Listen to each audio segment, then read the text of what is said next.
Hello everyone! Welcome to Mamoto Vlog. Ngayong araw, andito tayo sa FKM Main Warehouse located at San Simon, Pampanga para reviewin ang kanilang bagong FKM Express 500 Cafe Racer.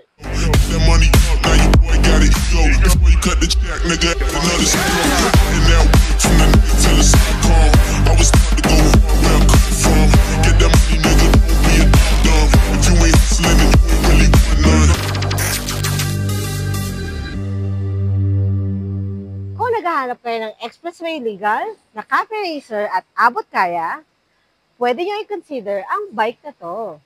Ang mga cafe racers ay kilala sa pagiging minimalist. Walang fairings, may isang headlight, diretso ang manibela, pero may angking bilis. At syempre, makukuha mo ang bilis kung malakas ang makina. Meron siyang parallel twin cylinder, 8-valve, liquid-cooled, double overhead cam na makina. Kung malakas ang makina, kailangan din ng matibay na chassis, maaasahan na suspension at preno ng Express 500 Racer dito. Ang kanyang front suspension ay inverted fork at meron siyang single disc brake with ABS. Meron siyang monoshock rear suspension at single disc brake with ABS din ang preno niya sa likod. Sa Express 500 Racer, makikita natin ang isang classic motorbike na tumatawid sa makabagong panahon through technology and innovation. Meron kang cafe racer na naka-bar and mirrors pero naka-TFT display naman ang meter and panel.